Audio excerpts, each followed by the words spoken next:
இடம்பொருள் நேயர்களுக்கு வணக்கம். ஸோ இன்றைக்கி வந்து பார்த்திங்க அப்படின்னா இப்போ சிறகடிக்காசை சீரியலில் பல்வேறு ட்விஸ்ட்டுகள் மாற்றி வந்து நடந்துகிட்டு இருக்குது. இதில் வந்து பார்த்திங்கன்னா மனோஜ் திருப்பி ஒரு பொய் சொல்ல ஆரம்பிச்சிட்டார். இந்த பொய்யை எப்போ காப்பாற்றி ஆகணும் இருக்குது. அதாவது போன தடவை வேலையே இல்லை அப்படிங்கிறத வேலை இருக்குன்னு பொய் சொல்லியிருந்தார். இப்போ வேலை இருக்குது ஆனால் செய்கிற வேலை இதுதான் அப்படின்னு சொல்கிறதுக்கு அவருக்கு பயமாக இருக்குது. ஏன் அப்படின்னா இவர் பேசிய திமிரு பேச்சுக்கும் மற்றவங்களை கிண்டல் பண்ணதுக்கும் திருப்பி கொடுத்துருவாரு முத்து அப்படின்ட்டு. இப்போ எல்லாரும் என்ன சொல்கிறாங்கன்னா, முத்து ரொம்ப ஓவராக பேசுகிறாருல அப்படின்ட்டு. முத்து பேசுகிறது எல்லாமே பார்த்திங்கன்னா ரியாக்ஷன், அதாவது ஒரு ஆக்ஷனுக்கான ரியாக்ஷன் அப்படிங்கிற மாதிரி தான் இருக்குது.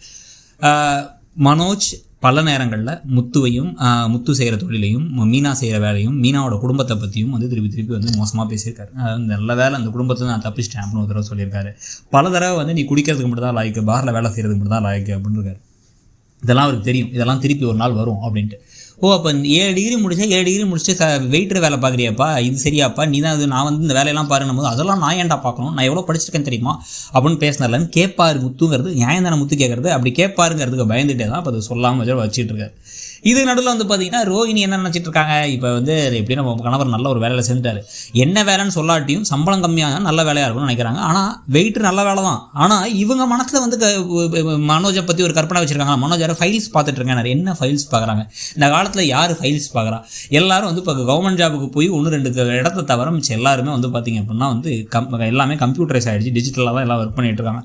ஃபைல்ஸ் பார்த்துட்டு இருக்கேன் அப்படின்னு 7 டிகிரியை முடிச்சுட்டு அவரும் பேசிகிட்டு இருக்காரு. இவங்களும் என்ன ஃபைல்ஸ்னு கூட கேட்காம சரி ஓகேப்பா அப்படின்னு நல்ல ஹோட்டலில் போய் சாப்பிடுப்பா அப்படின்ட்டாங்க.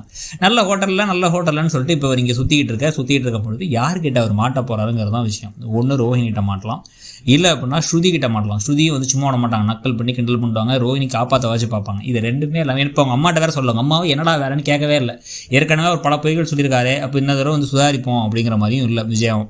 அப்போ இல்லை, இது எல்லாமே இல்லாமல் ஒருத்தட்ட மாட்டினா ஹைலைட்டாக இருக்கும் அப்படின்னா அது முத்துக்கிட்ட தான் இருக்கும். ஆனால் திருப்பி ஏற்கனவே நடந்த ஒரு விஷயம் நடந்த மாதிரி இருக்கும். ஏற்கனவே ஒரு பார்க்கில் படுந்தது நடந்துருச்சு.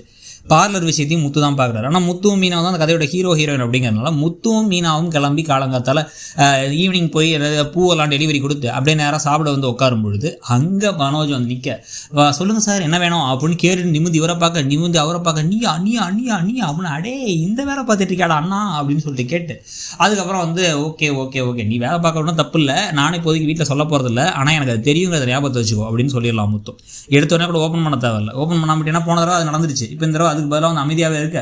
இப்போ அவரால் திமிரா கூட பேச முடியாது. மனோஜ் பார்க்குற வேலைக்கு அவன் ஆமாம் துபாயில் நம்ம இருந்து நிலைமைக்கு அப்படிங்கிற மாதிரி நிலைமை கிண்டல் பண்ணி ஒரு இடத்துக்கு வச்சிடலாம்.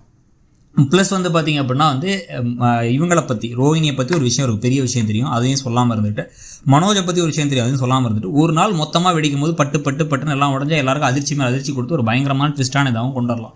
இது இல்லாமல் நமக்கு பெண்டிங்கில் இருக்க விஷயங்களில் ரோஹிணி சைடு விஷயங்கள் தான் மேஜராக இருக்குது. ரோஹிணி சொல்லியிருக்க பொய்கள் மேலே எல்லாத்துக்கும் அடுத்தடுத்து என்ன நடக்க போகுது. இப்போ பார்த்திங்கன்னா இதில் அடுத்து ஒரு பெரிய ட்விஸ்ட்டாக வரதுக்கான வாய்ப்பு இருக்கிறது என்ன அப்படின்னா ப்ரௌன் மணியை எங்கேயாச்சும் ஒரு இடத்துல முத்துவும் மீனாவோ பார்க்குறது, செல்வம் பார்க்குறது, அது கூட வாய்ப்பு இருக்குது. செல்வம் இப்போ உடனடியாக மச்சான் இங்கே வாயேன், இந்த கறி கடைக்கு வந்தேன் நான், இங்கே வந்தால் யார் இருக்கான்னு பார்த்தா இவரை பார்த்தா அப்படியே ஒரு ஆள் மாதிரி இருக்குது, நமக்கு தெரிஞ்ச ஒரு ஆள் மாதிரி இருக்குது, வான்னு கூப்பிட்டு என்னடா சவாரி நேரத்தில் வர சொன்னு சொல்லி நீங்கள் வரும்போது பார்த்தா அவர் அங்கே நின்றுட்டு இருக்கிறத மட்டும் காமிச்சு, இது நம்ம இந்த மலேசியா மாமா மாதிரி தெரில அப்படிங்கிற நேராக அவங்க 2 பேரும் போய் நிற்க, அவர் பயப்படாமல் அவர் ஒரு ரோல் தான் நினச்சிட்டு இருக்காரு.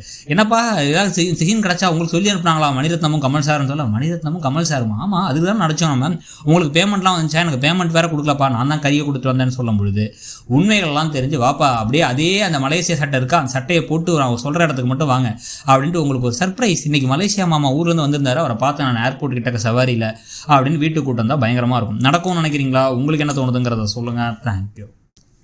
இடம்பொருள் நேயர்களுக்கு வணக்கம்.